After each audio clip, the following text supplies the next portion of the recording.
लगता है साला कोई काम नहीं मिलेगा। हाँ, सुबह से कोई आया नहीं ठेकेदार जो मुझको दिहाड़ी कराने को लेके जाए।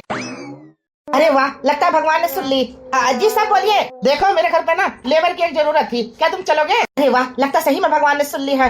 जी सर चलूंगा चलूंगा, 1000 रुपए दिहाड़ी दूंगा। मुझको भी एक ना लेबर की जरूरत थी। देखो ये साहब ने बोल दिया पहले, मैं इनके साथ जाऊंगा, 1000 दिहाड़ी देंगे। अरे लेकिन पहले मेरी बात तो सुनो। मैंने बोल दिया ना, ये साहब ने पहले बोला तो उनके साथ जाऊंगा। हाँ सही बात है। अरे मैं 800 रुपए दिहाड़ी दूंगा और मेरे वहाँ पे सब लड़कियाँ काम करती हैं। क्या वहाँ सारी लड़कियाँ काम करती हैं? हाँ हाँ और क्या, और वहाँ पे ना सब इकट्ठा मिलके खाना खाते हैं, लड़कियाँ और लड़के। और कई बारी तो लड़कियों को छोड़ के भी आना पड़ता है अपनी मोटरसाइकिल में बिठा के। बताइए काम क्या है, काम क्या करना है? मैं तुम्हारे साथ चलूंगा साहब, तुम्हारे साथ। लेकिन यार अभी तो बात हुई है कि मैं 1000 रुपए दूंगा।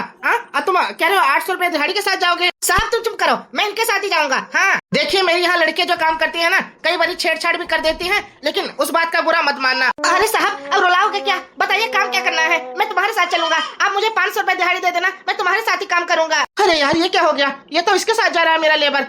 अब क्या करूँ, 1000 रुपए भी दे रहा हूँ और ये 500 में जा रहा है। हाँ चलो चलो चलो, अब तो मजा आएगा, लड़कियों के साथ एंजॉय करूंगा, काम के काम भी करूंगा। बाप रे बाप, आज के लोग कितने खतरनाक है समझ नहीं आता। 1000 रुपए भी दे रहा हूँ लेकिन लड़की के पीछे साला चला गया।